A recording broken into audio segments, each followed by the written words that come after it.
Seguida já começa. Olá, pessoal. Boa noite a todas, todes e todos.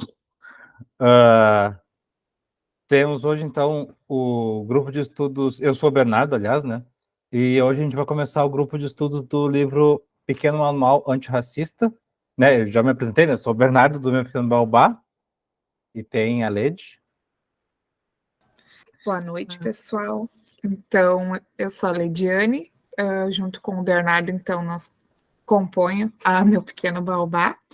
E como o Bernardo já falou, hoje, então, nós vamos estudar o livro Pequeno Manual Antirracista, e acredito que tem algumas pessoas novas no grupo, então, só para retomar uma fala que a gente sempre faz, que eu e o Bernardo estamos aqui mediando a conversa, mas que todos estão convidados a trazer colocações, questionamentos, passagens do livro, tá? Fiquem à vontade, não precisa esperar o final do encontro.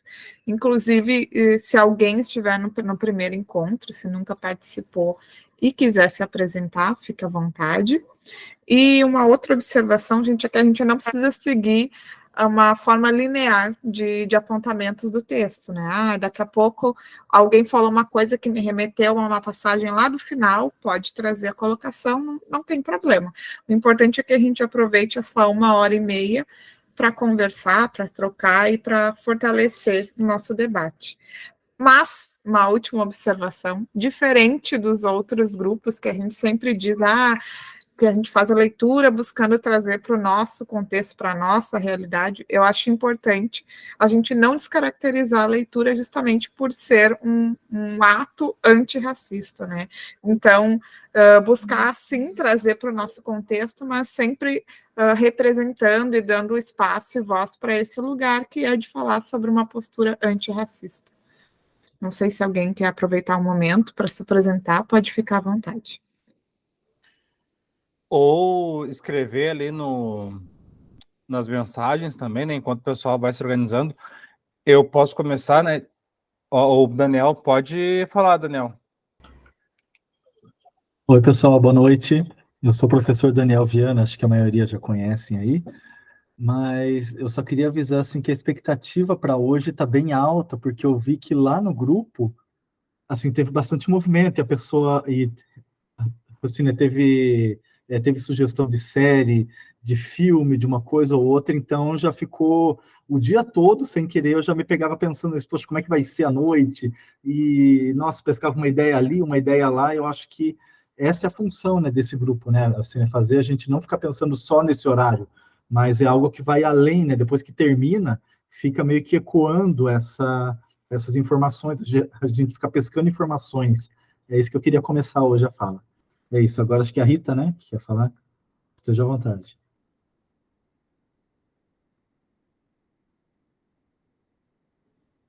Rita, tá nos ouvindo? Pode falar. Sim. Olá, boa noite a todos e todas. Eu sou a Rita, estou falando aqui de Fortaleza, Ceará. Conheci o Baobá pelo Instagram. Não li nem nada, só acompanhei o grupo, assim, muito por cima, mas estou, assim, com essa vontade de participar do grupo para conhecer inicialmente. Fiz acho que pode se chamar assim, inscrição para estudar um livro do Paulo Freire e o outro sobre emocional, né, na educação. Acho que foi com a Lidiane que eu falei agora há pouco pelo WhatsApp. Sou professora de educação infantil e é um tema muito atuante, muito presente e que a gente tem, sim, que buscar conhecimento para poder saber lidar com essa diversidade que é o ser humano dentro de uma sala de aula com as suas especificidades, né? Sou professora de educação infantil, do nível 5, as minhas crianças têm 5 anos, e a gente precisa, sim, dessa escuta e desse conhecimento. Prazer a todos. Obrigada, Rita.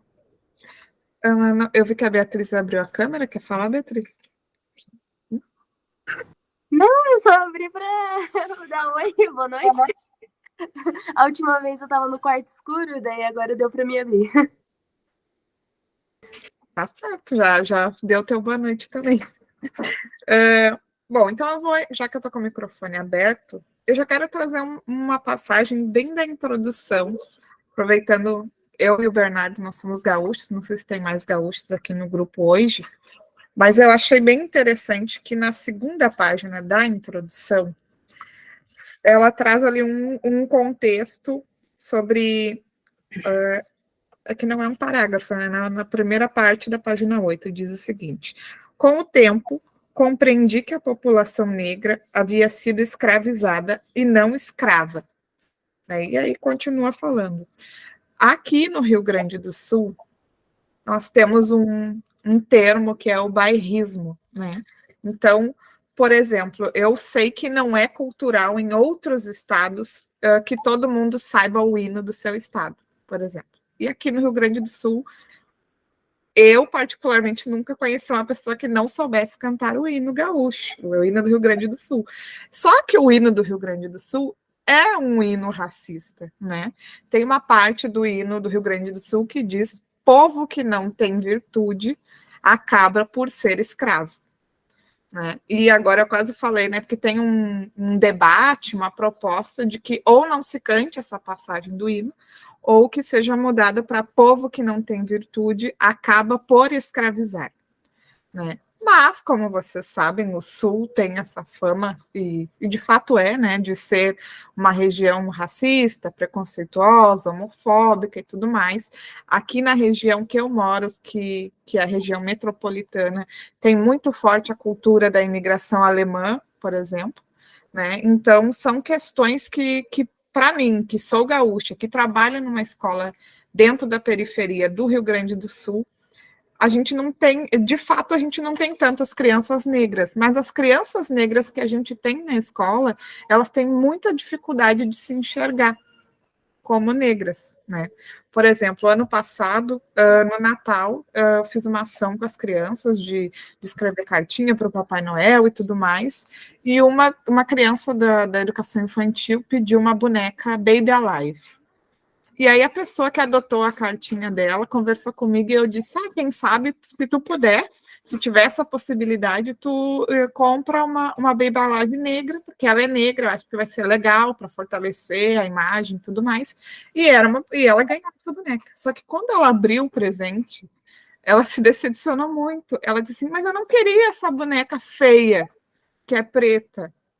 E aí eu não podia dizer para ela, não, essa boneca é bonita, ela é parecida, porque ela tinha uma dificuldade de se enxergar como uma pessoa negra, né? Uma criança de 5 anos, eu já tinha notado que sempre que a gente fazia desenhos, tudo mais, ela sempre se pintava, né, com rosa. Quando era para procurar uma imagem de alguém semelhante, ela escolhia uma imagem de pessoa branca, loira, de olho claro. Então, ali eu tive que, era já o final do ano, e eu tive que tentar, naquele tempo, recuperar essa questão da identidade, do que é o bonito, o que é o feio, mas as coisas que a gente acha que estão só no imaginário, só lá na televisão, né, elas estão presentes, né? Eu vi várias situações dentro da escola que eu trabalho, da dificuldade das pessoas se lerem como pessoas negras. Pode falar, Beatriz. Isso me lembrou muito uma coisa que aconteceu comigo assim que eu... Ai, barulho estranho. Que eu entrei na faculdade, né? Eu comecei a fazer estágio, e aí eu, né, sempre tive dificuldade com o meu cabelo, eu alisei, aí depois eu voltei com ele cacheado, e aí eu ia com ele solto, né, cacheado e tudo mais. E aí, sabe, normal, trabalhando, né? E aí, um dia, as crianças, as meninas, né, que têm cabelo crespo, cacheado, e geralmente elas vão com ele preso, né? E aí a menininha falou, nossa, me emocionou muito, porque, assim, era uma coisa, né, rotineira. Tia Bia, eu vim com o cabelo cacheado igual o seu. Você gostou do meu cabelo? Tipo assim, essa é a importância da representatividade, né? Que, assim, pra mim era uma coisa normal, né? Andar com o cabelo cacheado, mas na escola não tinha ninguém com o cabelo igual. Então, aquela criança vivia com o cabelo preso, igual a mãe mandava, né? Claro que questão de piolho e tudo mais. Mas eu achei, assim, foi uma coisa que me tocou muito, sabe? que foi logo no início que eu dei esse start, que daí eu comecei a perceber, nossa, quantas pessoas tem aqui com o cabelo liso, né? Quantas pessoas do meu trabalho, professor e tudo mais. Só esse comentário que eu queria fazer. E, Beatriz, isso que tu traz é bem interessante e me lembrou né, pegando o gancho que o Daniel falou das discussões que a gente teve, né, especialmente hoje e tal, e isso que tu falou agora, tem um documentário não, é um curta, que depois eu mando até no YouTube, que é o Vista Minha Pele.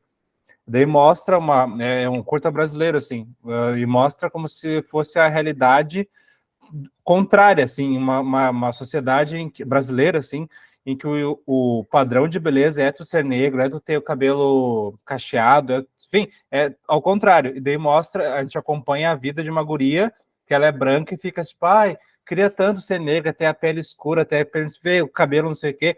Daí tu vê o quanto que... E essa menina branca, no documentário, no curta, ela pega, assim, vê a TV, daí tem um monte de pessoas negras, daí ela vai para a escola, enfim, o concurso de beleza, tem um monte de meninas negras e ela é a única branca. Daí, às vezes, esse exercício de ver o contrário é tão importante, porque daí tu deixa de naturalizar essas relações, né?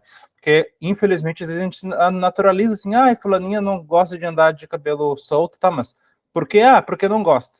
Mas a gente nunca para pensar sobre o porquê, né? Então, essa questão da representatividade é exatamente isso. Essa criança, só de te ver ali, tá, existe outra possibilidade de mundo, né? Porque às vezes a família também tá nesse contexto, né? E daí só, tá, prende o cabelo, é assim que tem que fazer, ponto, ponto, ponto, mas, né, não para pensar. Então é legal que a escola possa oferecer esse outro mundo, né, possível. E tu, sem querer, ofereceu isso. Então é legal pensar de quanto que a gente enquanto professor, a gente tem que estudar, assim, para ter ações, para ter propostas, enfim, trazer algo relacionado à questão antirracista, mas a gente precisa de pessoas simplesmente vivendo, convivendo, né, porque é assim que a gente vai construir uma sociedade que possa dialogar com essas questões, né, mais tranquilas, assim, né. E aproveitando isso, né, eu vou falar para vocês que eu me surpreendi positivamente com a leitura do livro, né. Eu tive a oportunidade de conhecer a Djamila esse ano, numa formação oferecida pela rede municipal, na rede que eu trabalho, e aí ela trouxe, né, várias falas que inclusive estão no livro, mas eu nunca tinha lido nenhum material dela, e eu me surpreendi com a fluidez da leitura, porque é muito rápido para ler, né, ela tem uma prática de escrita bem envolvente, assim, né, e aí uma outra coisa que eu quero trazer, ainda da introdução, para a gente sentir justamente a potência da escrita, é que ela tem essa capacidade de trazer num contexto histórico, né, e ao mesmo tempo ir amarrando isso com o nosso atual momento, né. E aí eu quero pegar uma passagem ali da página 10, que é quando ela está falando sobre leis e tudo mais, e aí bem no finalzinho da página 10, ela diz: quando estudamos a história do Brasil, vemos que esses e outros dispositivos legais, estabelecidos durante e após a escravidão, contribuem para a manutenção da mentalidade casa grande e senzala. No país em que nas senzalas e nos quartos de empregada, a cor foi e é preta. E aí eu marquei essa passagem porque, assim como ela fala, Paulo Freire também já trouxe em várias situações que, na verdade, tudo isso que está posto faz parte de um plano de governo, né? Não se quer que a população tenha uma capacidade crítica, que tenha acesso a uma educação de qualidade, porque isso fortalece um coletivo, vamos dizer assim, né? Isso faz com que as pessoas tenham uma tomada de consciência e passem a não concordar e a não aceitar o que está posto, né? Então, dificultar o acesso à educação pública de qualidade, dificultar o acesso à formação continuada, dificultar o acesso aos livros, tudo isso faz parte de um plano de governo e não importa qual partido esteja no poder, né? Porque é o que a gente também sempre fala, né? Eu lembro quando eu era criança, que eu assistia propaganda eleitoral, né? E aí aparecia, eu dizia assim, aqueles caras que falavam, por exemplo, salário mínimo R$ 3.500, não sei o quê. E eu pensava, né, eu criança, por que essas pessoas não ganham? Por que não votam nelas? Olha o que elas estão falando, né? E aí hoje, né, eu entendo, se porventura, né, uma dessas pessoas se elegesse, ela não conseguiria pôr em prática tudo que ela promete, porque a nossa política brasileira, ela tem uma amarra, né, que infelizmente eu não vejo dentro das condições atuais uma maneira de que isso se rompa, né? A gente tem uma política de direita muito forte, uma política de esquerda que não é tão forte, um centro que é muito forte, e tudo isso então contribui para que as coisas continuem assim como estão, até a gente não sabe aonde. Né? Então, acho importante também que ainda na introdução ela traz essa fala, não basta eu dizer, eu não sou racista, porque eu tenho amigos negros, porque o meu namorado é negro, isso não quer dizer nada, né? Porque o racismo não depende de mim, Lediane, ou do Bernardo, ou da Beatriz, ou do Daniel, o racismo é uma questão estrutural, né? Então é preciso uma postura antirracista também, né? Não basta simplesmente eu me considerar e achar que não sou racista, mas me silenciar diante de situações de racismo ou ficar neutra, enfim, né, Bernardo? Não, é bem isso que eu ia falar agora, Lê, de que a questão do individual e do estrutural, né, de que a hora que a gente fala sobre a função de racismo, né, e ela cita a pesquisa aquela, né, de que 89% das pessoas disseram que conhecem alguém racista e 90% falou que não era, algo assim, não lembro exatamente, mas exatamente isso, se tá todo mundo reconhecendo que existe, mas ninguém tem algum erro tá aí, né? Mas de que eu não vou lembrar quem falou isso, eu acho que foi no Instagram que eu ouvi alguma vez, mas faz um bom tempo, uma mulher falando assim de que o racismo, ele era como se, né, o cimento de uma construção.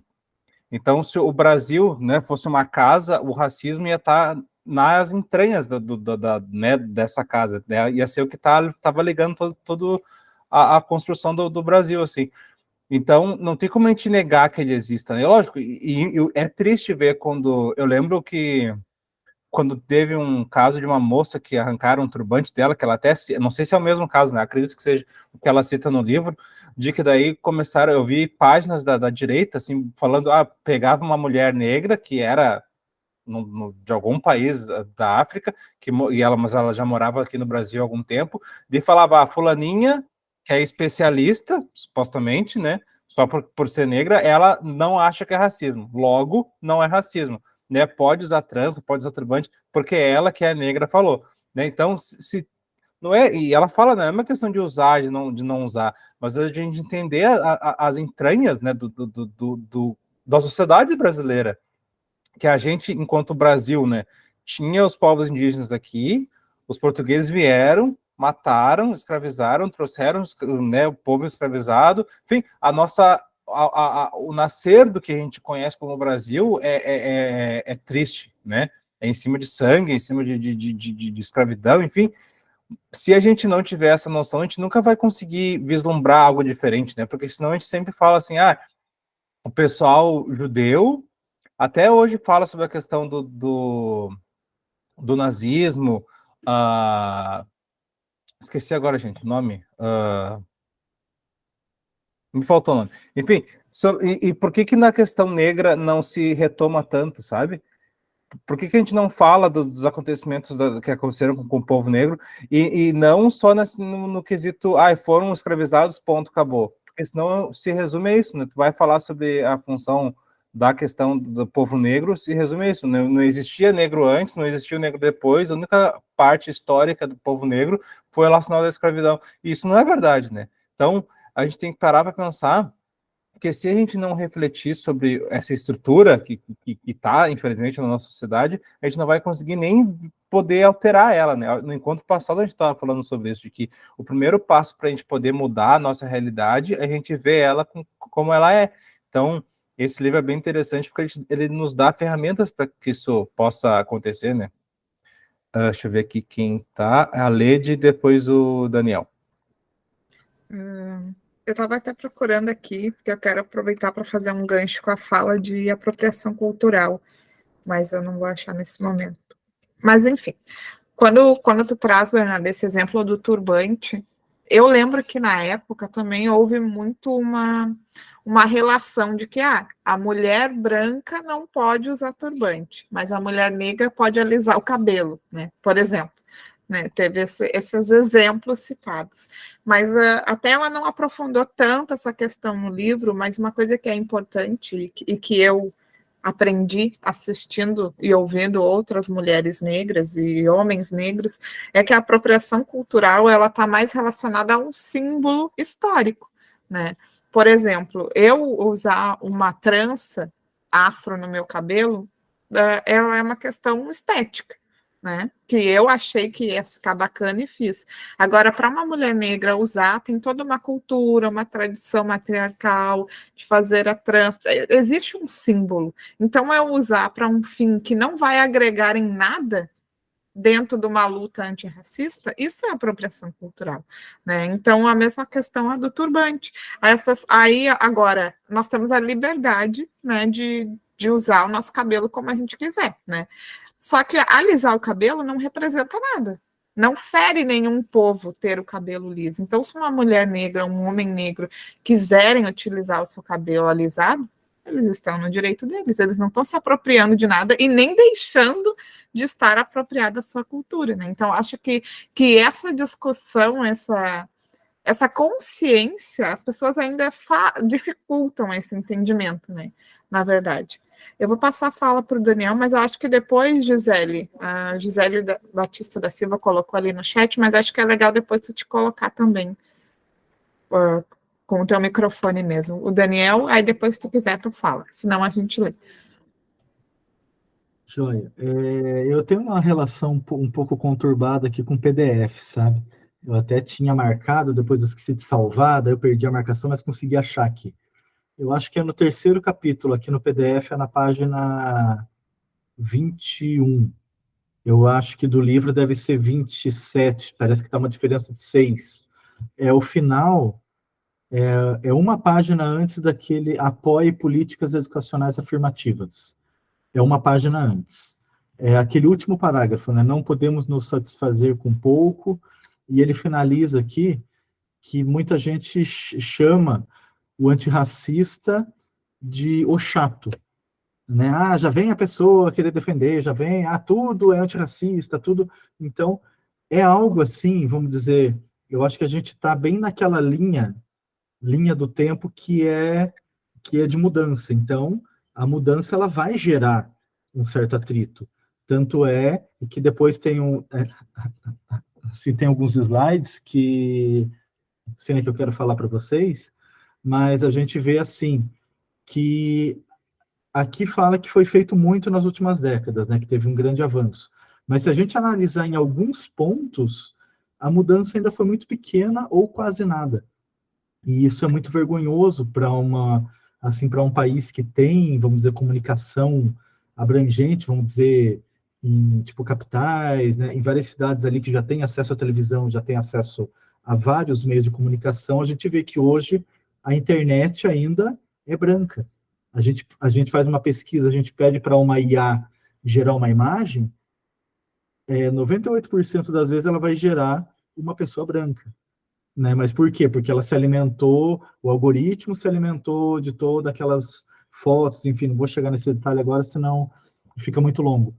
Mas a gente tem que se atentar que a sociedade inteira, vamos dizer, que conseguiu, vamos dizer, publicar alguma coisa, seja uma foto no Instagram, alguma coisa, ela acaba filtrando muito isso, né? Então, vamos dizer, esses meios das Big Techs, eles têm uma obrigação moral de estar ajustando esses algoritmos, né? De eles reconhecerem, de estar, vamos dizer, divulgando mais fotos. A gente pesquisa, né? Porque eu uso muito lá para o podcast. E ele, por ser vídeo, então eu sempre pesquiso imagens. Daí eu vou pesquisar, vamos dizer, criança tocando violão, ou criança brincando de dominó. Na maioria das vezes, são crianças brancas que aparecem. É muito difícil fazer uma, vamos dizer, pesquisa de imagem que seja justa. Mas é que a maioria das imagens estão lá. Não. Vamos dizer, em geral, quem acessa a internet não são só os brancos, é todo mundo. Mas a hora que a gente olha esse lado, parece que é só pessoas brancas que utilizam a internet. Daí eu fico pensando assim, e as crianças que estão acessando essa internet?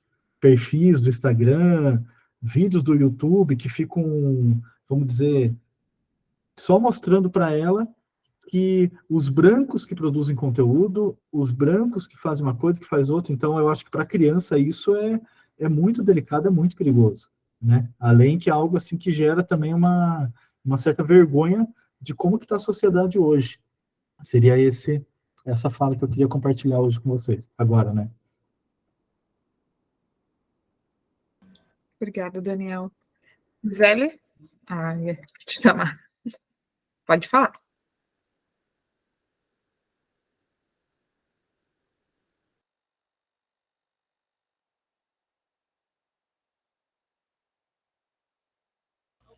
Boa noite, tudo bem? Boa noite.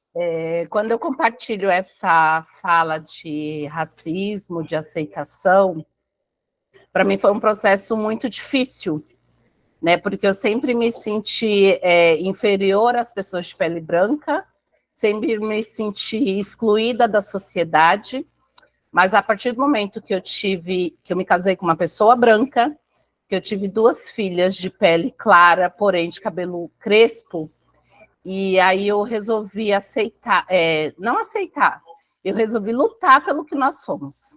Nós somos tão capazes quanto as pessoas de pele branca, e para que eu pudesse dar uma boa educação, que minhas filhas tivessem uma boa aceitação da família delas, da origem delas, da história delas, eu também tinha que ter essa aceitação.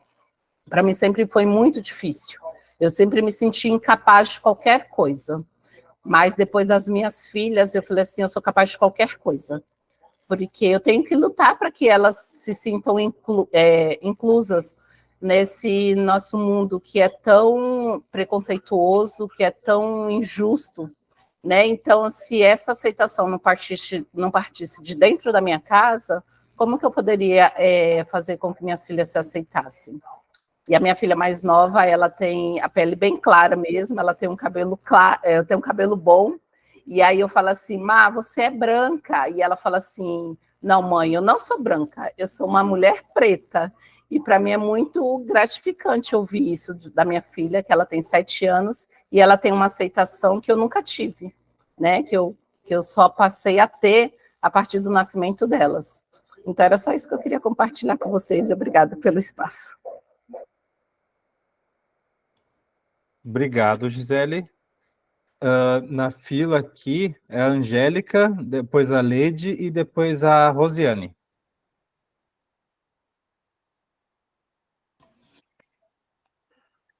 Oi, gente, boa noite, tudo bem? Eu ia fazer um comentário sobre o livro, né? Mas antes de falar sobre o livro, eu vou falar sobre um comentário sobre o que a Gi falou, né? E sobre o quanto é importante a aceitação e se reconhecer, se enxergar bem, né? Como você é e bonita. Eu acho engraçado que, assim, tem muito preconceito em cima disso também, né? Porque, assim, às vezes você vê uma menina preta se valorizando esteticamente, se achando bonita, e aí você escuta colocações do tipo, né, neguinha metida, né, olha, como se acha?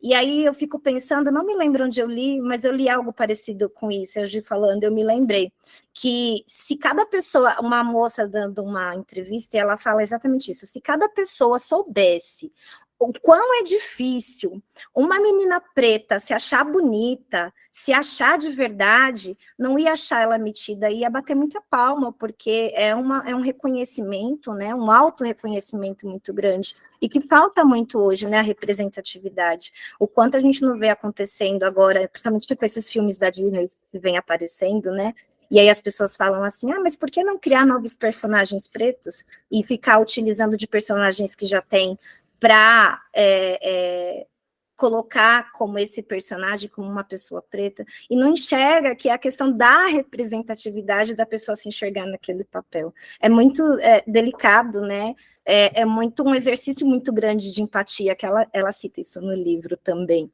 Né? Eu só queria comentar um pouquinho a respeito de uma parte que eu achei muito engraçada nessa nessa passagem que ela fala de perceber o racismo internalizado, quando ela fala assim, que ela brinca com o Wiki Preta, que ela fala assim, que como as pessoas colocam a responsabilidade na pessoa preta de ter todo o conhecimento e ensinar o outro a não ser racista, sendo que o conhecimento tem que partir de cada um, né, individual, e eu tenho que buscar saber. E eu achei muito interessante essa colocação. E aí, quando o Daniel fez a fala dele, eu folheando o livro aqui, eu lembrei, dei uma olhadinha que eu tinha grifado isso, eu achei bem bacana, porque é uma verdade muito grande, né? Às vezes a pessoa fala assim, então não é assim que fala? Então como é que eu tenho que falar? E aí você tem que se colocar nesse papel de ficar ensinando o outro, que também é muito cansativo, né? É muito, realmente, delicado. Acho que é isso. Obrigada, Angélica. E é bem isso que tu fala agora do Wiki Preta, né? Na verdade, uma coisa que me irrita muito, agora falando do meu contexto, né? Qualquer coisa, as pessoas dizem, então como é que é? Ou é como apareceu em um dos BBBs, tinha um rapaz que tudo ele dizia que ele estava disposto a aprender, que ele queria que explicassem para ele. Mas não se trata disso, ninguém tem que estar te explicando toda hora, né? Assim, tem um termo, né, que existe bem forte, que é o termo esquerdomacho, por exemplo, né? Que é o homem que tem todo o conhecimento sobre machismo, feminismo, mas ele não aplica, né? Ele se acomoda e tira benefício disso. E a mesma coisa acontece com a gente dentro dessa postura que não é antirracista de fato. A gente tem conhecimento, a gente sabe que o racismo existe, sabe que o racismo é estrutural, mas a gente faz poucas ações para, de fato, combater ações racistas, né? Eu, por exemplo, mesmo sendo uma mulher branca, de uma família de pessoas brancas e tudo mais, a minha filha nasceu com a pele bem mais clara e o olho azul. E isso tem me incomodado muito, porque só vejo coisa assim, que criança mais linda, olha esse olho, né? Não que ela seja feia, claro que ela é linda, ela é minha filha, mas existe uma importância muito grande dada ao fato dela ser branquinha e de olho azul, sabe? E isso é uma coisa assim que me incomoda bastante, né? E também pelo fato, assim, por exemplo, ela não usa só rosa. E ela não tem brinco, eu não quis furar a orelha dela. Então, se sai na rua, é menino? Não, é menina. Mas não, tá de azul. Tudo bem, tá de azul, ok, né? E é o padrão de beleza, né? Então, eu até falo assim, eu me sinto quase quando é dentro daquela história, né, do branquear família, porque eu sei que tem a ver com ancestrais, com pessoas da minha família que têm olho claro e tudo mais, é genética, né? Mas isso não significa que ela é muito mais bonita, né? Porque eu já ouvi, inclusive, coisas do tipo, é bebê de revista, olha esse olho, né? Recentemente eu fui no shopping com o meu filho e com ela, e eu me senti, inclusive, assediada, porque todo mundo queria falar, que bebê... Sabe? E eu lembro que quando era o meu filho Raul, que tem o cabelo castanho, que tem olho castanho, não tinha isso. Ele era igual a todo mundo. E aí quero aproveitar para trazer um gancho, e depois que a gente terminar essa roda de mão levantada, acho que vamos passar a fala para o Daniel, que é quando ela fala no capítulo Enxergue a Negritude, que no livro físico é na página 23. Bem nessa primeira passagem do livro, ela comenta que antes dela ir para a escola, ela não percebia o racismo, porque ela se sentia amada e não via nenhum problema com ela era normal, né? Ela até coloca normal entre aspas. E depois que ela vai para a escola, ela começa a perceber que ela é a diferente, ela começa a sofrer questões de racismo, bullying e tudo mais, né? E aí, quando eu li essa parte, eu também lembrei do último BBB, apesar de eu não ter acompanhado, eu vi, né, acompanhei na internet, que foi o Big Brother com o maior número de negros, né? E tudo indicava que um deles seria o campeão e tudo mais. Mas o que aconteceu? A partir do momento que uma das pessoas negras eliminada, volta para casa e traz um discurso de empoderamento negro, e eles passam a se apropriar desse discurso, um a um eles foram saindo. Por quê? Porque o negro não pode se empoderar, né? A partir do momento que eles tiveram essa autoconfiança para se colocar dentro da mídia, aproveitando esse espaço, eles também passaram a sofrer o preconceito, né? Tanto que eu lembro, eu tinha amigas que assistiam e disseram para mim, não tinha como fulano sair, e ele saiu para aquela pessoa que era isso, aquilo, aquele outro, né? E é racismo. Né? Enfim, eu não vou me estender muito, então, como eu disse, quando eu acho que o Bernardo vai ser o último, quando o Bernardo terminar, a gente passa a palavra para o Daniel, que ele tem um material para compartilhar com a gente. Acho que é a Rosiane.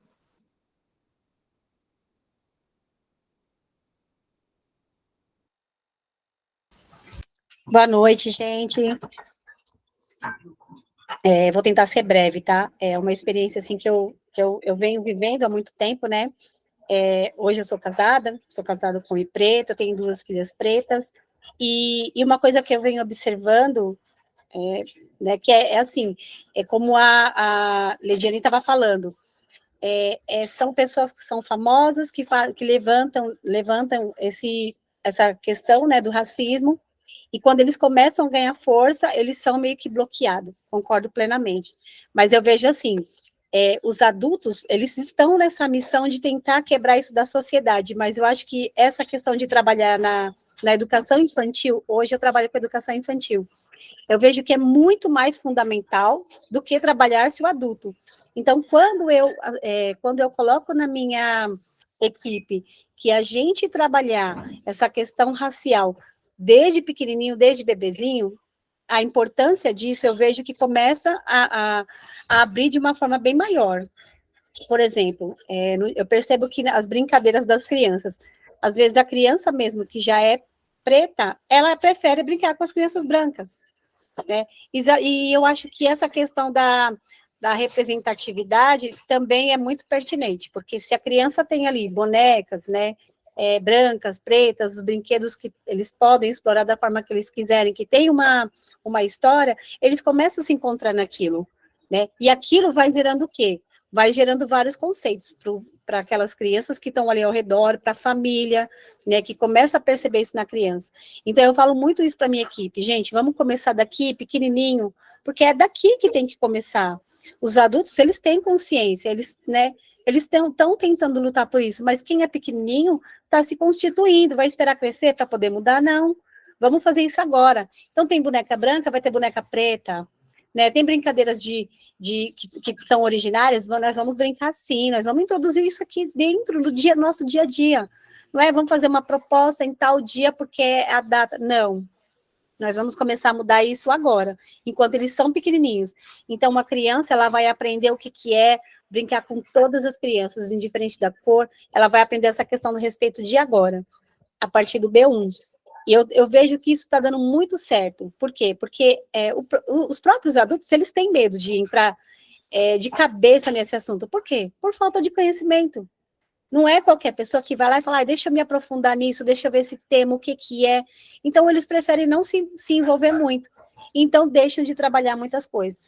Então, no momento que eu passo a querer saber, a estudar, me comprometer e a fazer a transformação dentro da minha sala de aula, que seja conversário 1, conversário 2, eu estou fazendo o meu papel. Eu acho que essa é a fala mais importante. E a Gisele fez uma colocação também que eu achei bem legal. Ela falou que ela mostrava para a filha dela, né, que para a filha dela que ela era bonita, que ela era linda. E eu acho isso muito legal. Eu tenho 2 filhas também, e eu trabalho muito isso nelas. Vocês são lindas, o seu cabelo é lindo. Né? E levar isso para as pessoas também, né? De reconhecer que cada pessoa é única, tem o seu jeitinho, tem a sua cor, tem o seu cabelo, e cada pessoa é bonita do jeito que é. Então, de passar isso para o lado, né? De jogar isso para as pessoas que estão ali do lado. E falar, epa, peraí, você é bonita assim. Eu gostei da fala da Gisele. Parabéns, viu, Gisele? Obrigada, gente. Obrigado, Rosiane. E pegando esse gancho da questão da representatividade, né, eu fiz isso que o Daniel falou ali, de se tu pesquisas, eu posso até botar a imagem ali depois, pesquisas crianças brincando, tem várias crianças, e já é um avanço que em algumas das imagens tem crianças negras, pretas, mas se tu quer encontrar várias crianças brincando, várias crianças pretas brincando, tem que pesquisar crianças pretas ou negras brincando, que aí sim tu vai encontrar o que tu procura. Porque se naturaliza que ser branco, que seria, digamos, o padrão do ser humano, e a pessoa que é negra, ela é o diferente, sendo que ser branco é uma construção também, né? Então, de que não existe o ser humano base, digamos, e a partir dele são as outras, né? E se existir esse ser humano base, ele veio da África, né? Do continente africano. Então, não foi uma pessoa branca. Então, né, se a gente quer padronizar o que seria um ser humano inicial, digamos assim, ele não seria branco, mas né, não é essa a questão. Mas o Daniel também falou na questão, né, que aos tempos vai mudando, eu fico pensando isso, de que quando as mulheres estavam lá lutando por direito ao voto, direito de poder usar calça, direito de poder trabalhar, enfim, com certeza tinham mulheres que estavam é desnecessário isso, né? Não precisa isso é coisa de gente chata, coisas que a gente não tem que fazer, enfim. E eu percebo que na questão de negritude, na questão do racismo, questão de LGBTfobia, questão das mulheres ainda, a gente está nesse momento ainda, sabe, de que muita gente falando, não precisa, que coisa chata, é só uma piada, tô brincando, mas são essas pessoas que no passar da história vão ser esquecidas, porque no passar da história a gente não vai lembrar das pessoas que ficavam falando, tipo, isso é chato, isso não precisa, a gente vai lembrar, só, essa pessoa lutou por direitos para que hoje em dia a gente pudesse estar aqui, né? Então, se a gente tiver que ser o chato, que a gente seja o chato, porque isso, saber que a gente está fazendo algo bom para a história, de uma forma ou outra, sabe, para as pessoas que estão vivendo com a gente, que vão viver, eu acho que é importante.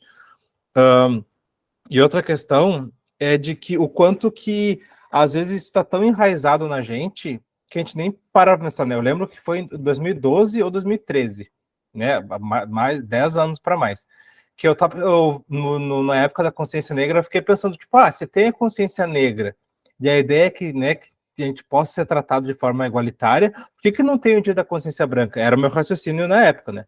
E na época fazia sentido. Até que eu vi um vídeo do PC Siqueira, que eu até tentei achar agora, mas vai ser bem difícil, mas posso tentar depois, que ele fala assim, se tu é homem, branco, heterossexual, católico e tem dinheiro, tu faz as leis do mundo, tu governa o mundo. Então não é agora, como tem o dia de orgulho LGBT, eu quero o dia do orgulho hétero. Tem o dia da consciência negra, eu quero o dia da consciência branca. Não é querer, né, igualar nesse sentido, é pensar o porquê que tem que existir o dia da consciência negra. Por que tem que existir o dia do orgulho LGBT, né? O ter que existir não é porque as pessoas, do nada, tô sem o que fazer, vou inventar um dia, vou inventar uma data. A data é para lembrar uma questão de luta histórica, né? Que as pessoas esquecem isso, né? E acaba que o capitalismo faz isso, né? Pega o que era uma luta para direitos e constrói dentro de um produto, né? Então, daqui a pouco acho, logicamente, a questão da consciência negra é muito importante, mas daqui a pouco ela vira uma camiseta. É dia da consciência negra. Daí, né, a questão do orgulho LGBT, é dia do orgulho LGBT, enfim, de que tem que movimentar essas questões, mas a gente tem que lembrar que são questões políticas, né? E elas vão envolver o nosso dia a dia, né? Não tem como a gente querer escapar disso, né? E só uma última coisa, que agora, antes que eu esqueça, é a questão da representatividade, né? De que a gente não fale só sobre a consciência negra em novembro, né? Em 20 de novembro. Porque senão daí em 20 de novembro todo mundo coloca lá para a história a menina bonita do laço de fita, e parece que essa é a única história em que mostra uma criança negra. Sendo que daqui a pouco tu pode pesquisar sei lá, Cinderela, e com uma boneca negra, um personagem negro, tu pode contar a história e deixar que as crianças construam no seu imaginário, e tu dizer como é que é a pele, como é que é o cabelo, enfim, de que senão, se a gente for pegar o basicão, a Rita botou no capitalismo, tudo vira lucro. Se a gente for pegar só esses livros, digamos, básicos, que vão estar aí em toda a escola, não vai ter pessoas pretas, né? A Cinderela, a Branca de Neve, Rapunzel, enfim, todas as personagens são classicamente brancas, então a gente tem que fazer esse esforço para que a gente possa trazer essa questão de representatividade, né? Eu não sei se daí o Daniel, que a Lady tinha comentado, não sei se tu quer falar, Daniel, depois pode ser a Rita daí. Opa. Então, Eu não sei se o teu se aquele material lá que eu tinha mandado aí, se tá fácil de você colocar aí na tela. Ele vai compartilhar a tela dele ali que eu mandei o arquivo, né? Eu já vou compartilhar, então. Ou tu tá com ele aberto aí, Bernardo? Então, deixa eu ver se eu... Não Eu tá, tenho porque tá ele no aqui. celular. Isso, que tá no celular. Então, pode deixar naquela primeira tela, e daí eu posso ir pedindo para você vai mudando para mim?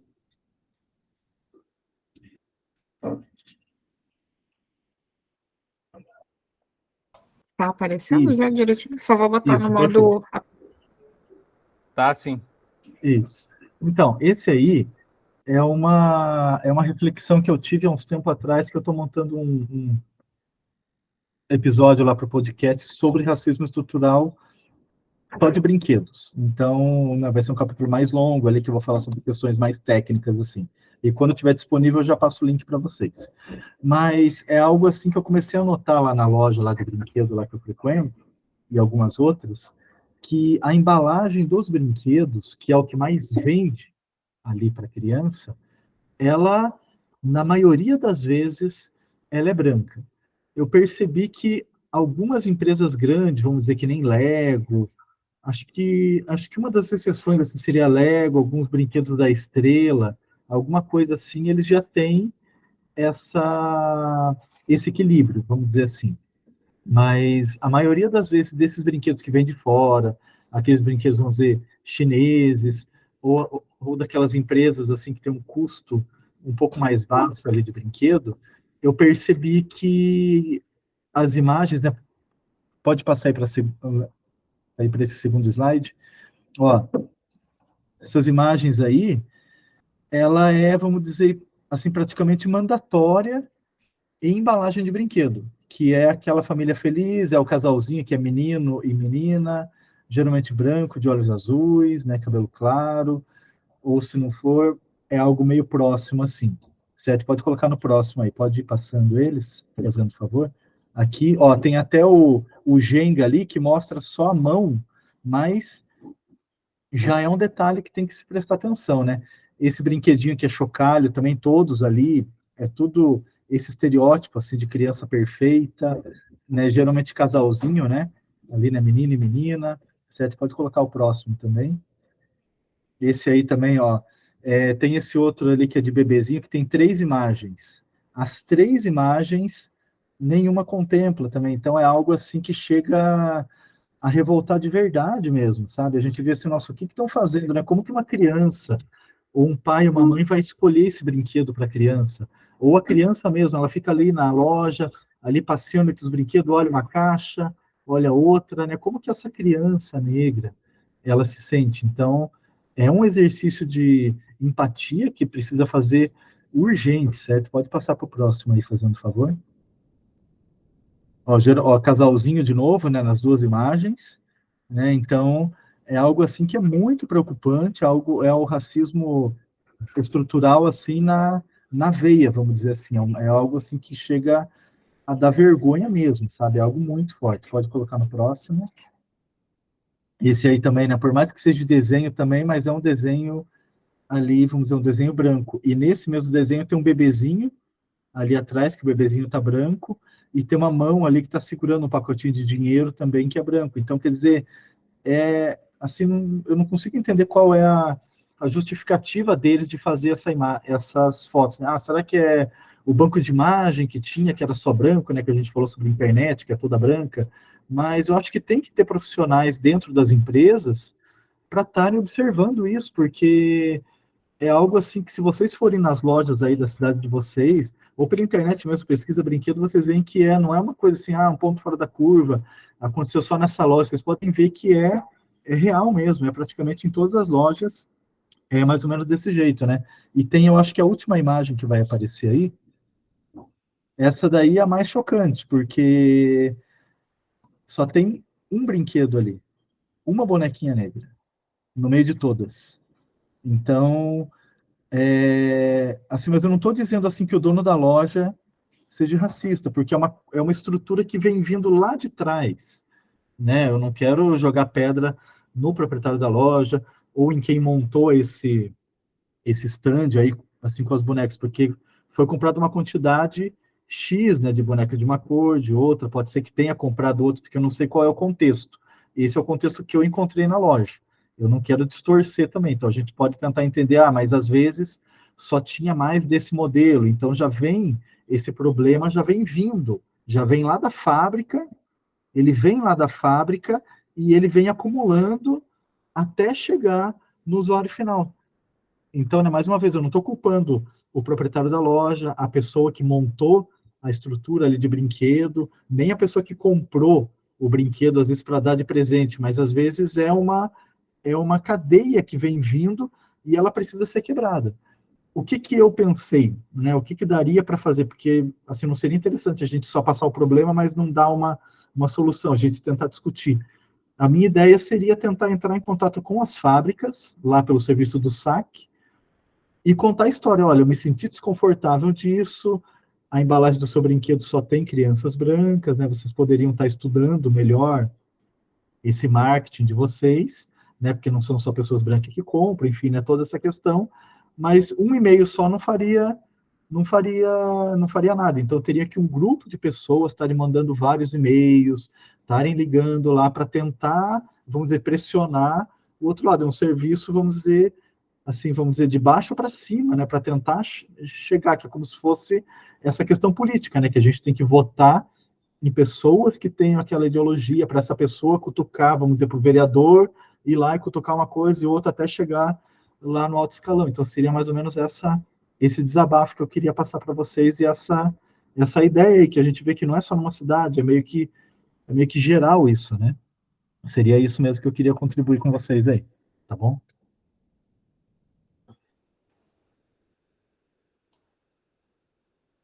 Obrigado. Estão ouvindo? Sim.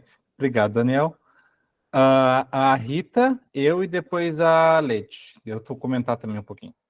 Olá, assim, eu quero só colocar para vocês que acho que foi a Gisele que falou a questão de a gente estar conversando sobre essas questões já com as crianças, né?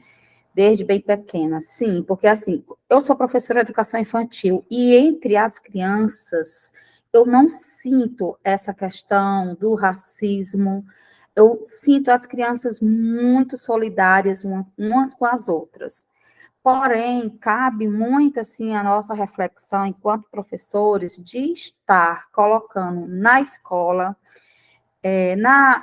na sala de referência, esses brinquedos que são para além só dessa representatividade branca, e sim, né, esse universo que compõe o mundo, né, que é essa miscigenação. E isso é uma discussão muito sensível que nós, professores, precisamos estudar muito. Estou muito encantada com o pequeno manual antirracista. Já vou levar para a escola, porque aqui em Fortaleza, agora está sendo assim, uma discussão muito presente.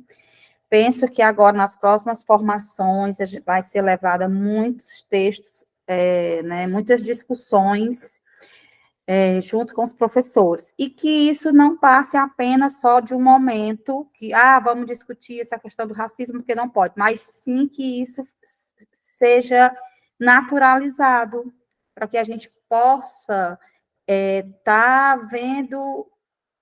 não tá vendo essa diferença, né, entre os seres humanos. E com relação a essa representatividade, eu tive uma experiência muito emocionante que eu não esqueci nunca, foi em meados de 2018.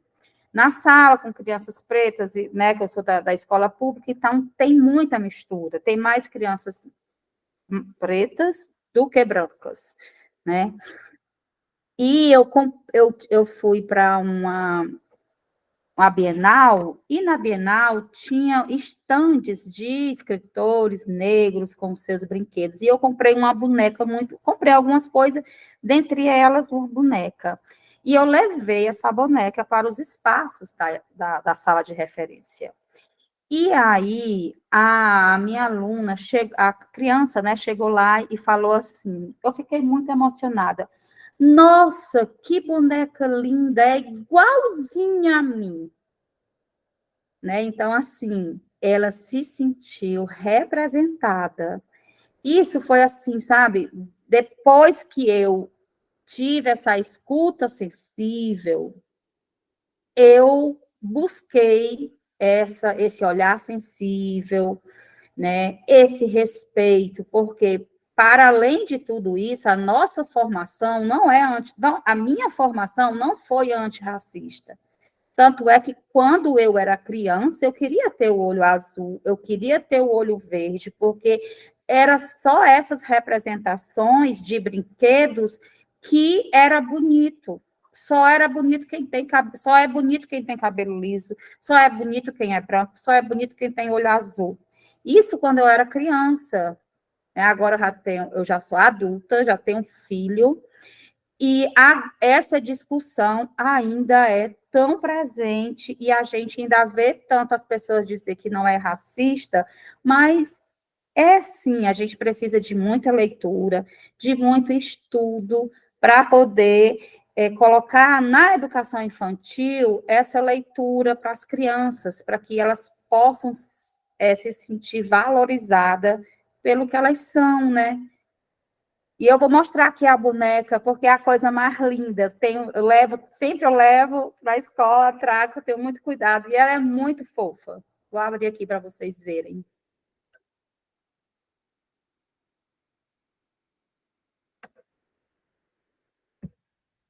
Olha só, ela tem até o cabelinho, né? Porque foi feita por artistas negros, né? Então, essa sensibilidade não vem de mim, só vem de quem conhece a história, de quem viveu, né? Então, assim, todo o respeito, não é como a Lidiane falou, não é eu colocar um Rastafari aqui que eu não vou ter preconceito, ou que eu vou estar valorizando a cultura negra, né? Então, assim, ela se reconheceu nesse brinquedo, e isso foi muito emocionante para mim. E até hoje, nos meus campos, na minha sala de referências, eu tenho essa diversidade de brinquedos. Não porque está na moda, mas a gente precisa, sim, levar essa naturalidade de seres humanos para a escola, né? Para as crianças, para elas se sentirem valorizadas. E outra coisa que as crianças falam muito, que eu sei que isso não é uma fala da criança, mas sim de um adulto de casa, né? Quando chega na hora do lanche, que elas vão comer banana, elas falam assim, olha, eu sou um macaco porque eu estou comendo banana, né? Aí a gente vem com toda essa conversa que não é a questão de comer, gostar de banana, de ser macaco, né? A questão não é essa, aí tem que vir com toda uma fala, né, que a banana é um alimento, para que a criança tire essa ideia de que está comendo, porque está comendo banana é macaco, né? Quem colocou isso, né? Quem falou isso para ela? Né? Porque a banana é uma fruta, como qualquer outra. Então, a gente tem, sim, que levar para a educação infantil todas as discussões, né, que façam com que a gente seja mais humano. É isso. E eu vou ler o livro e vou levar para a escola. Obrigada, gente.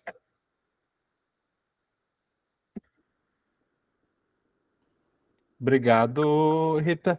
Não, e eu acho que é uma baita de uma ideia levar para a escola, porque tu pode pegar um capítulo e dar uma lida aí nesse capítulo, né? Porque ele é bem curto e traz bastante discussões que conseguem, né, fomentar bastante coisa. O que eu ia comentar é essa questão da boneca que tu traz, né? De que tu vê que ela tem uma sensibilidade, assim, foi uma pessoa que fez pensando nisso, porque às vezes eu já vi professoras bem intencionadas fazendo uma boneca preta, boneca negra, mas daí pega o EVA, pega a cartolina preta mesmo, tipo a cor preta e tal, né, e não enquanto raça, etnia. E não que não existem pessoas que são bem retintas, são mais retintas, então tem a pele escura, mas não é a pele preta, né, o usual preto. Então, de que às vezes a gente esquece, assim, da mesma forma que existem 1 milhão de tons de pessoas brancas, existe 1 milhão de tons de pessoas pretas também, porque senão se torna só o branco tu tem 1 milhão de possibilidades, e o preto é esse aqui. É só esse aqui. Temos que ter a sensibilidade de não falar de qualquer jeito, né? E de qualquer forma, que não é assim.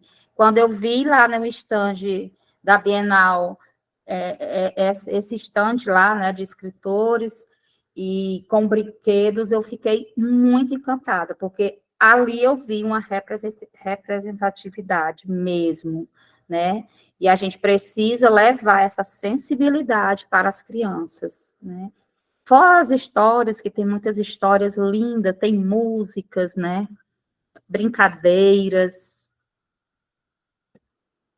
Não, tem muita coisa, né? E se a gente só vê esse trecho e vê, é a semana da diversidade étnico-racial aqui na escola, e daí nessa uma semana a gente vai falar de tudo, que nem a questão da semana da criança. A semana da criança, a criança brinca, e nos outros dias ela não brinca, né? A gente já comentou sobre isso. E só pegando o gancho que o Daniel apresentou, né, na questão dos brinquedos, eu me lembrei também do estágio que eu fiz na educação infantil, e o artigo que eu fiz foi exatamente em cima disso, ver os brinquedos das crianças, das meninas e dos meninos, e a diferença ou semelhança que tinha entre eles, né? E daí tu via, assim, que nos homens, dos guris, tinha o Hulk, o Homem de Ferro, tinha os personagens todos de ação, enquanto as meninas tinha princesa, tinha bonequinho, tinha cavalo, enfim. Acho que todos esses brinquedos, eles acabam reforçando os estereótipos de gênero também, né? Então, a guria brinca de casa e o guri brinca de bola, tá? Mas a guria não pode brincar de bola, o guri não tem que aprender a brincar com a casa também, para que depois ele possa cuidar da casa dele. Enfim, de que os brinquedos, tem gente que acha que eles são, só brinquedo, ponto, não tem nada demais em cima dele, mas tem muita coisa em cima, né? É tu escolher o que esse brinquedo vai trazer para essa criança, né? Todos a questão de representação que essa criança vai trazer com aquele brinquedo, né? Porque hoje em dia, e já existia na nossa época, mas acho que não era tão forçado, assim, mas com certeza já existia, de ter o brinquedo e daí ter o desenho do brinquedo, né? E os desenhos eram feitos para vender os brinquedos. Então, já existia antes, hoje em dia é muito mais forte. Então, se a gente não tiver noção de que está tudo interligado, que tem muitos valores carregados dentro desse simples brinquedo que a gente está dando para a criança, a gente vai estar passando um monte de mensagem sem a gente querer, né? Então, se a gente tem essa noção, tá? Por mais que minha filha, meu filho, meu neto, meu primo, meu sobrinho, enfim, seja uma criança branca, eu posso e devo oferecer um boneco, uma boneca negra para ele brincar, para ele entender que existe outro mundo além da bolha dele, né? É a Lede e depois o Daniel. Sim. Pô, eu tenho várias anotações aqui, acho que eu não vou falar tudo, mas vamos por partes. Primeiro, fazendo um link ali com o material que o Daniel trouxe, eu acho bem importante a gente se dar conta das entrelinhas, né? Porque isso é o racismo estrutural, né? Quando a gente entra numa loja de brinquedos, a maioria dos brinquedos humanizados são brinquedos brancos, são brinquedos loiros, são brinquedos de olhos claros, né? Quando a gente vê uma história infantil, geralmente os personagens são personagens brancos, né? E aí eu acho uma questão importante, né? Que eu sempre tenho esse cuidado, acho que foi a Rosiane que trouxe, o Bernardo também, essa fala do trabalhar com as crianças desde sempre. Eu sempre trabalho, mas eu busco não trazer marcado que o personagem é negro, por exemplo, né? Eu procuro sempre incluir ou escolher uma história em que tenha personagens negros, mas não que esteja dizendo, o fulano é negro, porque daí também, isso também é uma forma de segregação, né? Porque está marcando, tem, por exemplo, a história da menina bonita do laço de fita. Todo ano, gente, não tem um bendito ano que essa história não bomba na Semana da Consciência Negra. E não é que a história seja ruim, não se trata disso, mas se trata de diversificar o material, né? E poder trazer representação diferente, né? Quando alguém citou os filmes da Disney, por exemplo, né? As pessoas ficaram fervorosas porque a Ariel ia ser negra. Ah, porque a Ariel é branca, mas nem existe, a Ariel não existe sereia. Então não importa a cor que vai ter, né? Porque alguém disse, não existe sereia negra, como? Nem sereia existe, né? E justamente trazer um personagem que é difundido na cultura infantil, que existem decorações de festa de aniversário da Pequena Sereia, existir uma Pequena Sereia negra, isso sim é representatividade. Bom, eu sou Ariel e Ariel é negra. Né? Então, são coisas marcadas e dada a sua devida importância. Né? E aí eu lembrei, não sei se alguém acompanha as tirinhas do Armandinho, e ele sempre tem um personagem que é negro, e daí sempre tem essa questão, né? Por exemplo, eu lembrei de uma tirinha que ele tá com um amigo, e aí eles estão andando de bicicleta e são parados pela polícia, e daí a polícia fala, tem a nota fiscal, e daí o Armandinho fala, mas quem anda com a nota fiscal? E o amigo dele, que é negro, já está com a nota fiscal em mãos para apresentar para a polícia, né? E são questões que a gente não se dá conta, né? Ninguém teve que me ensinar que eu não posso sair correndo quando vê a polícia, por exemplo. Primeiro, porque eu sou branca, segundo, porque eu sou mulher, né? Então, supostamente, eu nem seria abordada. Né? Eu já notei, por exemplo, que quando eu estou dirigindo o carro, raramente sou parada numa blitz, né? Mas se é o meu marido ou se é outra pessoa, já é parado. Outra questão que eu quero falar, eu não lembro em que momento surgiu, mas é sobre a memória curta que a gente tem, né? Eu lembro agora, na época das eleições, como as pessoas esquecem rápido, né? E as pessoas esquecem muito rápido questões de preconceito, questões de racismo, né? Isso passa batido na mídia. Ela traz aqui várias situações que, para um caso de violência negra ter destaque, ele tem que ser extremamente agressivo, violento, como foi o caso da pessoa, eu não encontrei aqui porque eu queria lembrar o nome, mas acho que era Silvia, que teve seu carro alvejado com mais de 247 tiros. Né? Em que situação isso é dentro da normalidade? Mesmo que fosse em defesa, né? Vamos supor que a polícia alegou que primeiro ele atirou, precisaria de tudo isso, né? Então, são questões que não fecham, que a conta não bate. Né? Eu até me sinto um pouco incomodada de estar fazendo essa fala aqui, porque eu gostaria que a gente tivesse várias pessoas negras no grupo para ter esse espaço de fala mais potencializado. Eu posso falar do meu lugar de pessoa que está sempre tentando se desconstruir, né? Mas, infelizmente, tem situações, sim, que eu me pego dentro de um contexto de racismo, né? Uma situação que eu posso compartilhar com vocês é que o meu irmão, ele tinha uma namorada, ele tinha começado a namorar uma moça negra. E aí, o Raul era menor. E a gente ia almoçar na casa dos meus pais e ela ia estar no almoço, né?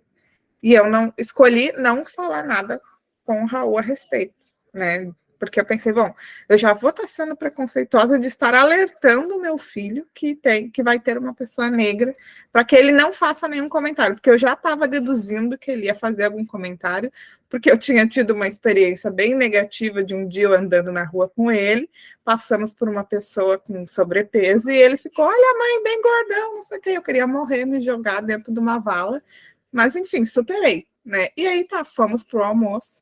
Quando a gente chegou, ele parou e ficou olhando para ela. Aí ele virou para mim e disse assim, olha, mãe. E daí eu pensei, pronto, agora vai vir uma fala, né, que eu não vou ter que arranjar uma solução. Ela usa óculos igual tu. E aí olha só, pela minha consciência adulta e racista, estava deduzindo que o meu filho, que acho que ele tinha 4 anos, reproduziria uma fala racista, quando, na verdade, ele buscou uma semelhança. Ele nunca nem tocou no assunto dela ser negra ou não, né? Então, são questões que a gente tem enraizado e a gente acha que as crianças vão reproduzir. De fato, infelizmente, as crianças reproduzem muitas falas e muitos comportamentos dos adultos. Mas, originalmente, a criança não é preconceituosa, a criança não é racista, a criança não é violenta, né? São coisas que ela aprende na convivência com os adultos. E eu até já me perdi, mas eu vou passar a palavra, acho que é para o Daniel. Aí, Joia. Então, a tua última fala aí, ela alterou toda a sequência que eu tinha anotado aqui para falar. Deixa eu só tentar me alinhar aqui. Então, assim, certo, você falou desse preconceito seu, que você ficou com esse medo, né?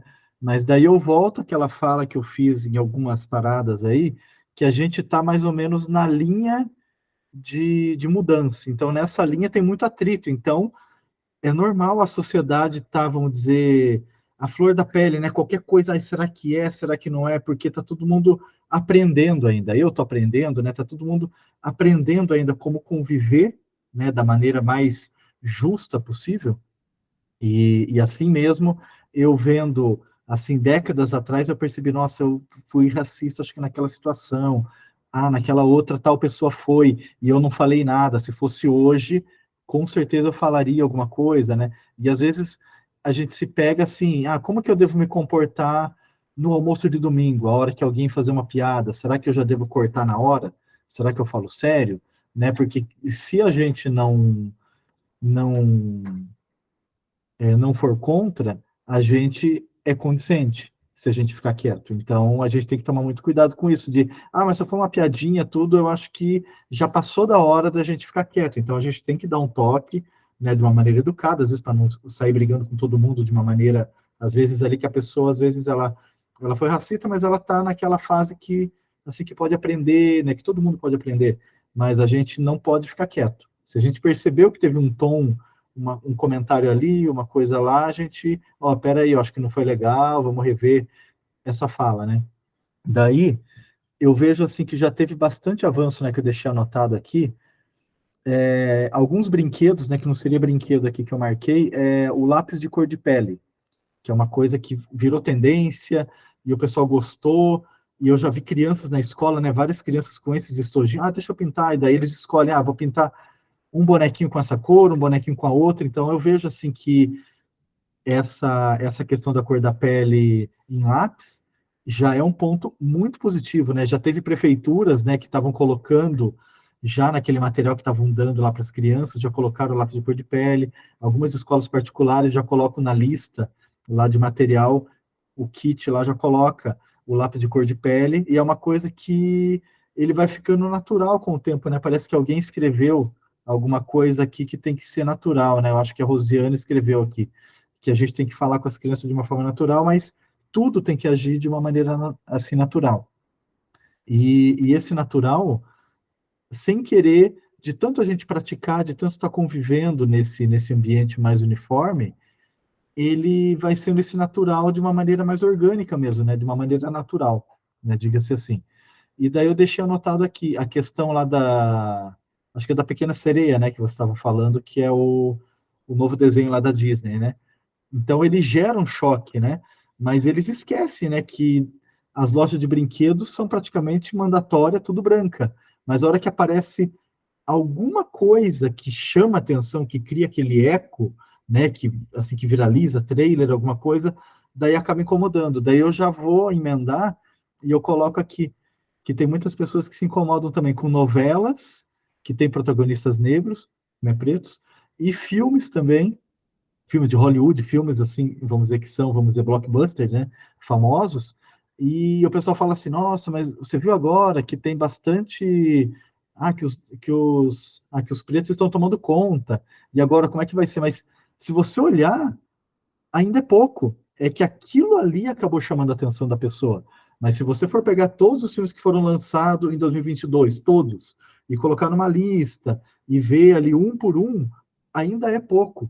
Mas é que alguns que fizeram sucesso acabam gerando essa falsa impressão. Né, e não é por aí, né? Tem que ter essas produções, tem que continuar tudo, para a gente chegar numa forma natural lá no futuro.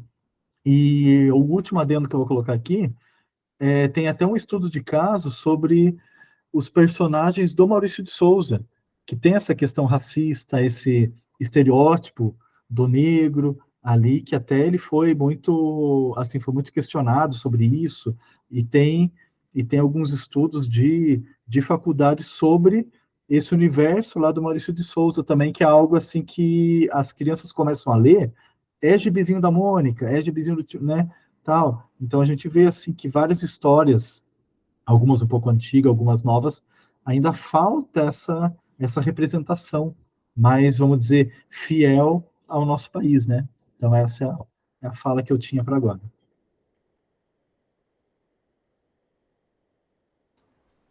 Agora é a Gisele e depois a Leti.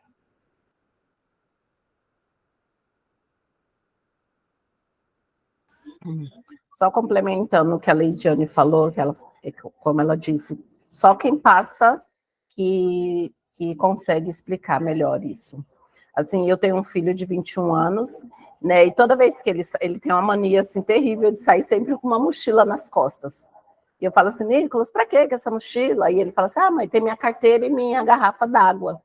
E aí eu falo assim, filho, deixa a mochila em casa, leva a sua garrafa d'água na mão e a carteira no bolso, está tudo certo. Aí ele fala assim, mãe, mas o porquê de tudo isso? Eu falo assim, Nicolas, porque se você estiver caminhando numa rua, mesmo a namorada dele é branca, os amigos dele, a maioria são brancos, e eu falo assim, se você estiver caminhando numa rua, forem parado pela polícia, o primeiro que vai ser revistado vai ser você, que é o preto, que está ali naquele contexto, no meio de um monte de gente branca.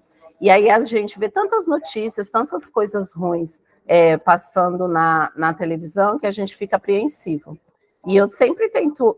ele fala assim, mãe, isso não existe. Eu falo assim, não existe porque, graças a Deus, você nunca passou por uma situação dessa. Mas, infelizmente, existe e vai continuar existindo enquanto as pessoas não mudarem a sua consciência de que tudo é normal.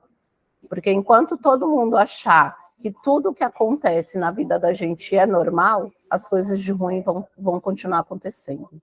Então, é só complementando o que a Leidiane falou. E obrigada mais uma vez. Obrigada, Gisele. Eu não vou me estender pela questão do horário, né? Mas eu acho assim que, infelizmente, a gente não vai conseguir adentrar em todos os pontos que surgiram no livro, né? Porque eu acho que ela foi bem feliz no percurso que ela fez, mas para mim, né, enquanto leitora, enquanto mulher branca e periférica, a mensagem que fica é desse exercício de reconhecer o meu lugar, os meus privilégios, mesmo que eu não tenha condições financeiras elevadas, que eu não more num bairro de classe média, por exemplo, que eu não tenha acesso às melhores universidades, enfim, eu não tenho esses privilégios, mas ainda assim eu tenho muitos privilégios que me destacam dentro de uma possível competição, vamos dizer assim, no mundo real. Né? Eu lembro e compartilho com vocês, ano passado foi quando eu entrei para trabalhar na rede pública. E eu lembro que nos primeiros dias de trabalho na escola, que é uma escola num bairro de uma situação bem difícil mesmo, assim, de pessoas com muita dificuldade, muita vulnerabilidade, muita dificuldade financeira, pessoas que tiveram seus direitos básicos negados, né, de crianças que vivem num barracão com várias pessoas que não são da sua família, por exemplo, né, um barracão de terra de chão batido e tudo mais. Quando eu entrei nessa escola, assim, a minha primeira impressão, e eu compartilho isso com vocês, sem ter vergonha, porque faz parte desse processo de dar-se conta, eu lembro que no meu primeiro dia, eu cheguei lá e eu pensei assim, nossa, que escola feia, as pessoas são feias, as crianças são feias, tudo era feio. Por quê? Porque eu tinha trabalhado 14 anos dentro da rede privada, com acesso a tudo, né? Então, aquele choque de realidade de saber que, bom, tudo que disseram sobre a escola pública é assim mesmo, e ainda é pior, dentro desse contexto que eu estou, aquilo ali me dificultou muito. Então, passado alguns poucos dias em que eu fui ficando pertencente daquele espaço, eu já não via mais o que era feio, né? Eu comecei, então, a ter uma postura de consciência de que eu não podia concordar com a situação que estava dada, né? Eu não podia concordar que as crianças iam num frio de 3 graus de regata e chinelo e tá tudo bem. Não podia pensar, como eu ouvi de alguns colegas, né? Ah, tu tá te impactando porque tu é nova, depois tu te acostuma. A gente não tem que se acostumar com essas situações, né? E a gente não tem que se acostumar com situações racistas. Então, esse exercício de dar-se conta, de reconhecer, de ir atrás, eu acho que é o mais importante que fica, né? Esse é só um estudo. E já fico feliz de quando o Bernardo propôs, vamos estudar tal livro, né? Fico feliz dele ter feito essa proposta e da gente estar aqui hoje, porque isso possibilita uma reflexão. E por mais que eu tenha lido e pensado assim, bom, tudo que está aqui eu já tenho consciência, né? Já estava a par disso, né? Mas ainda assim agrega, porque é preciso reforçar, é preciso discutir, é preciso trocar, né? Então, se eu fosse fazer um apanhado geral do que a gente conversou e do que eu pude ler, do que eu pude estudar, fica essa questão assim de continuar, assim como desde que eu assumi uma postura feminista, eu comecei a me incomodar demais com pequenas coisas e ser a chata sempre, a pessoa que implica com tudo. Agora, nesse momento, depois de ter refrescado a minha memória sobre o racismo, porque a gente esquece, né? A gente se acostuma, eu também quero ser a chata que se incomoda, que discute, que levanta a bandeira para ter uma postura, sim, antirracista. Bernardo. Pegando esse gancho da questão de se acostumar, foi o filho esqueci o nome dela, da Gisele? Não, da Rosiane. Ai, Gisele.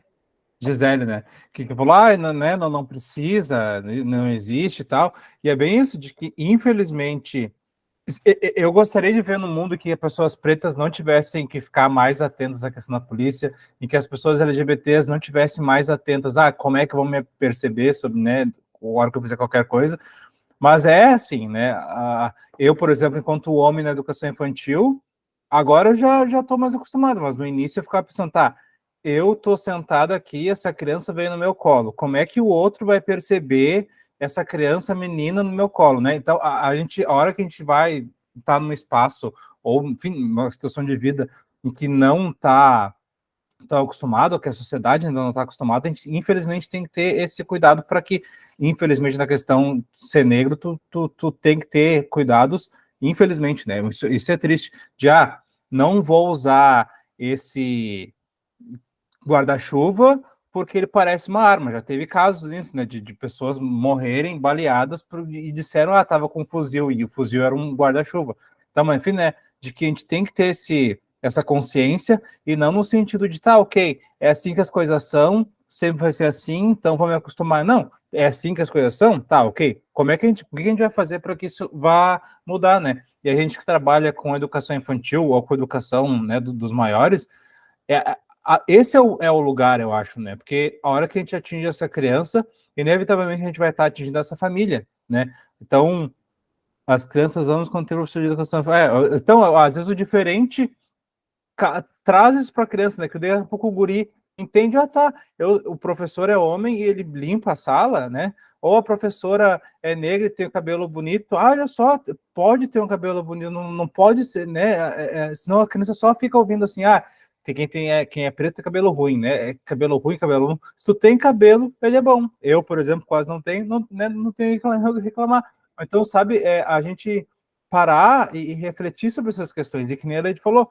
Eu fiquei feliz de que o que eu li no livro não foi assim nada de coisas que eu já não faço, são exercícios que a gente já faz, né? Que nem o que ela fala, de que a hora que a gente entra no ambiente, vê ali se tem pessoas pretas, se não tem, a questão dos cargos de coordenação, dos cargos superiores, enfim, são pequenos exercícios que a gente tem que fazer no nosso dia a dia, para que a gente primeiro consiga analisar a realidade e depois mudar, né? E uma última coisa que o Daniel falou, na questão do Maurício de Souza e tal, e vira e mexe acontece isso, né? De a gente descobre, ou sempre se soube, mas daí tem um boom na internet que as pessoas começam a saber, já que fulaninho era um baita no escritor, era uma baita uma escritora, mas tinha falas racistas, ou tinha falas transfóbicas, nem foi a questão da J.K. Rowling, né, a escritora do Harry Potter.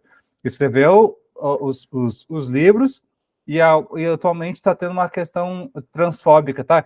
Né? Será que tem como separar o autor da sua obra? Se não tem, enfim, eu acho que a gente tem que analisar o período histórico, né? Tá, ok, essa pessoa foi racista? Tá, foi.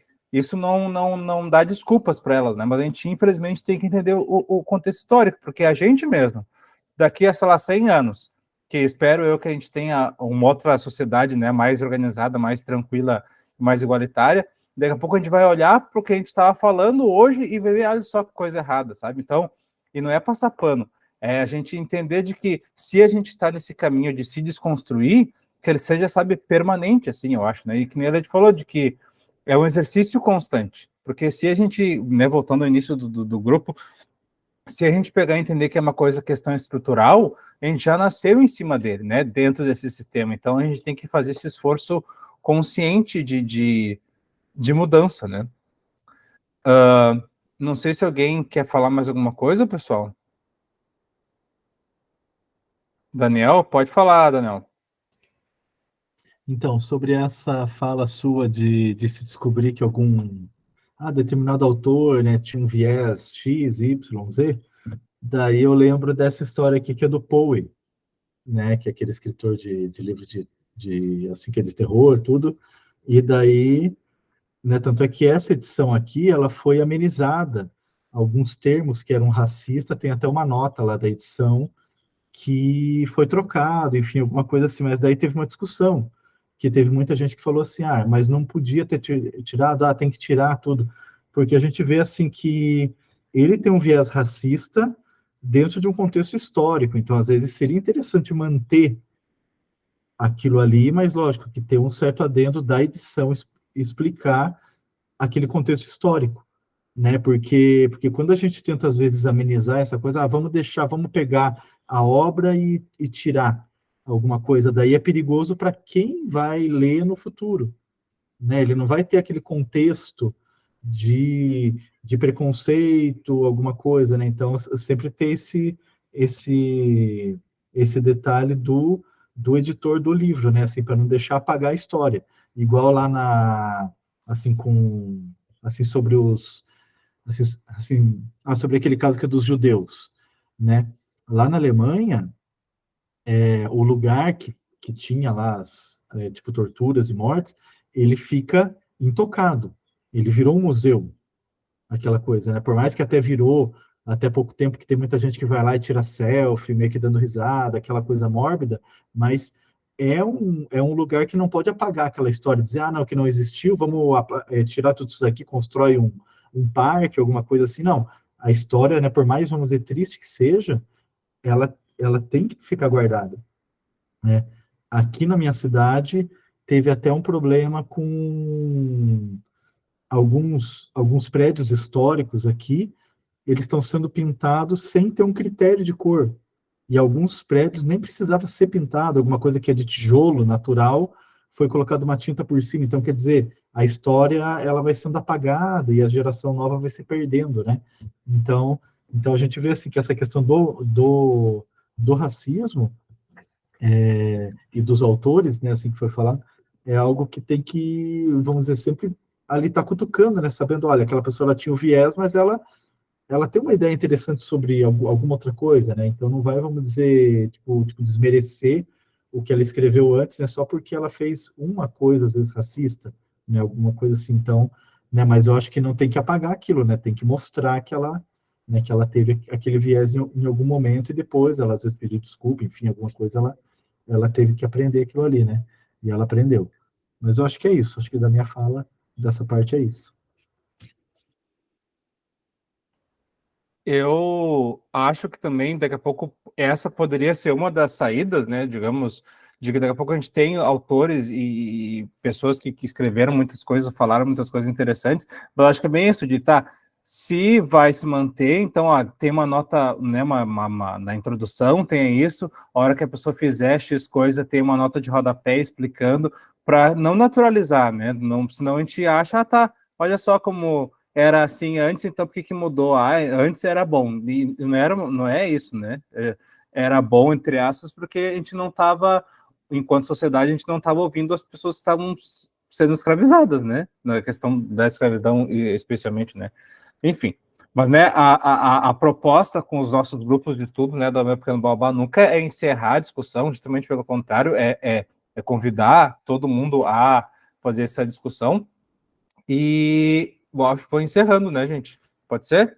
Então, quero primeiro agradecer a vocês, né, pelo encontro de hoje, e também dizer que na semana que vem a gente vai fazer o encontro do livro Para Educar Crianças Feministas, que eu não vou me arriscar a falar o nome dela, porque é um nome bem diferente, é a Chimamanda, e o sobrenome não tem como pronunciar, é bem difícil, mas então é um livro, né, no mesmo formato, assim, desse aqui, da mesma editora até, da Companhia das Letras, então a gente convida vocês a participarem dele da semana que vem, e também na outra semana a gente vai ter o sorteio, no dia 19 de agosto, que é um sábado, desses 3 livros que vão ser os próximos livros dos grupos de estudo aqui do Meu Pequeno Baobá, que vão ser o livro do Paulo Freire, Educação e Mudança, o livro da Maria Alice Proença, Prática Docente, Abordagens de Reggio Emília e o Trabalho com Projetos, Portfólios e Redes Formativas, e tem uma surpresa desse livro, mas a gente não pode contar, e também o livro A Escola como Ambiente Facilitador do Desenvolvimento Socioemocional, da Bianca Sordi. E, né, indo lá no nosso Instagram, nesse post, vocês podem concorrer a uma vaga para ele, uma vaga não, aos livros. Então, na semana que vem a gente vai ter esse encontro, eu espero encontrar vocês lá, ou aqui, né? E é isso, esse vídeo vai ficar lá no nosso canal no YouTube. Amanhã ao meio-dia ele vai estrear no nosso canal, então caso vocês queiram, né, que nem a Rita falou que quer levar lá para a escola o livro, também vocês podem, em alguma formação, enfim, ver esse vídeo para conversar, porque daqui a pouco os grupos de estudos, a potência deles está nisso, né, de que eu leio uma coisa, né, todo mundo leu aqui o mesmo livro, mas daqui a pouco eu consegui trazer para esse lado, a Lady para o outro, e na conversa a gente consegue dialogar muito mais do que sozinho, né, então a gente quer agradecer a presença de todo mundo e esperamos encontrar vocês semana que vem, tá, gente? Boa noite. Boa noite, até logo.